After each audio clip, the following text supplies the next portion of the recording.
Hello there. So I just got back from watching the new Indiana Jones movie, and I know what most people who haven't watched the film would be wondering.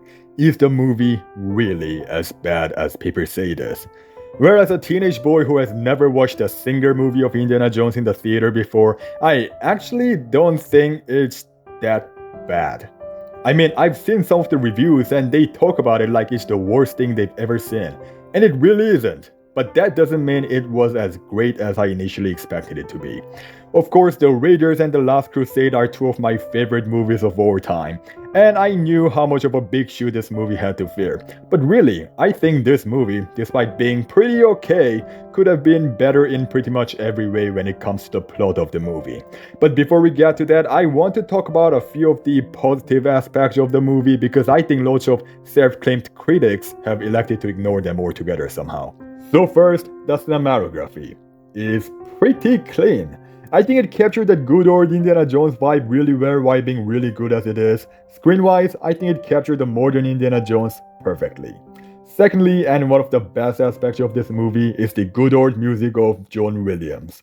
Like I said, I'm a teenager who's never seen Indiana Jones in a theater before. So getting to hear his iconic theme as well as Marion's theme, which is one of my all-time favorite pieces of John Williams, in a theater is a pretty rare experience for my generation. And lastly, of course, the performances of Harrison Ford and Mads Mikkelsen were really good. And with all honesty, Mads Mikkelsen's performance made like half of his character. Which directly leads us to the negative aspect of the movie. The new characters kinda suck ass. I know Indiana Jones movies never really had good or memorable villains in their movies, but Dr. Schmidt's character is really boring without Mads Mikkelsen's acting. But at least this character was saved by the performance of the actor. Those new characters like Helena Shaw or Teddy are just really unlikable.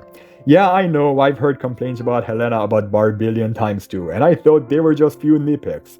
But really, Helena is portrayed really unlikable. I thought she'd get some kind of character development later, and I think the movie kind of tried it in its own way, but it didn't really work because of how short and rushed the ending fares. Not just that, despite all the callbacks to the previous movies, just like Michael Keaton's Batman in the Flash movie, the movie didn't really feel like a proper goodbye to this beloved character. The ending felt really short and rushed, which shouldn't be the case for the last movie of this 40-year-old long franchise. With that being said, I really want to talk about all the missed opportunities and how better this movie could have been, which, you guessed it, will contain heavy spoilers. So if you want to stop the video here, I just want you to know, the movie really isn't as bad as people say, so it won't hurt to check it out. Okay, so back to all the missed opportunities. When I first heard this movie was going to be about a device that could go back in time, I thought it would be a perfect plot device to allow the audience to properly let go of this character.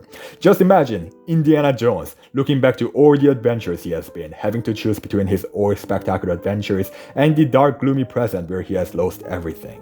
Only to realize the present he was so afraid to face isn't as bad as he thought, and finally let himself, who has never looked forward to the future his whole life, realize that the past is now history for a reason, and sometimes it's okay to just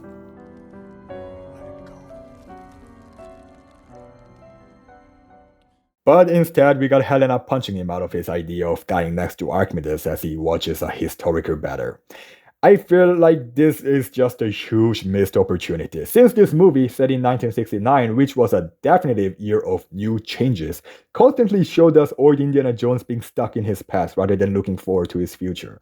So I think what I just said could have worked so much better than Indiana just getting knocked out by Helena for wanting to stay in the middle of an ancient battle. Not just this, and I know I'm not the only one who thinks this, but I really wanted to see Short Round back in the franchise. Maybe not necessarily as a protagonist of the movie, even though it arguably might have worked better than what we got, but maybe for a couple of scenes just to show where he is at now, because we've never heard of what happened to him in the movies after the Temple of Doom. So I think it could have been really cool to just, I don't know, show that he's now an archaeologist too or something like that. But all things considered, I think this movie by itself was really still pretty okay. And honestly, I'm just happy I got to watch Harrison Ford in a fedora with a whip in the theater. Because again, like I said, I'm a teenager who was literally a baby when Crystal Skull came out. So it was pretty epic, man.